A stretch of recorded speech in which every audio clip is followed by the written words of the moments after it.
আপনারা রুগী কেন বলেন? আপনি ব্যায়াম করেন না বলে। ভাই, আপনার কি রোগ আছে? আপনি কি ব্যায়াম করেন না? তাহলে উনি রুগী, কারণ উনি ব্যায়াম করে না।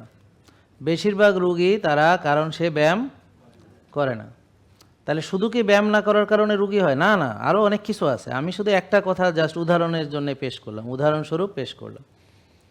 যেমন টেনশন করি, রাত জাগি, উল্টাপাল্টা খাই, আরও অনেক কিছু আছে যেটা আমরা আলোচনা করলে ধীরে ধীরে বেরিয়ে আসবে। তবে এটা আপনারা নিশ্চিত থাকেন যে আপনারা আজকে যেই কষ্ট ভোগ করছেন সেটা হলো এক, আপনার জ্ঞানের অভাব, আর একটা হলো সেই জ্ঞানকে প্রয়োগ না করা, মানে মানা। অর্থাৎ আমি জানি কিন্তু মানি না, আবার অনেক কিছু জানি না। ব্যাপারটা বুঝতে পারছেন? তাইলে আপনি কেন জানেন না?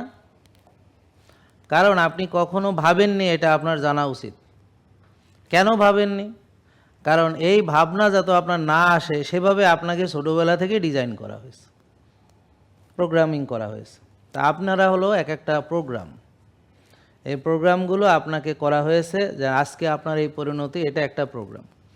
কিন্তু আপনি যেহেতু জানেন না এটা প্রোগ্রাম, তো ভাবতেছেন এটা আপনার চয়েস, অথবা আপনি ভাবতেছেন আপনার ভাগ্যের পরিহাস। ব্যাপারটা তা না।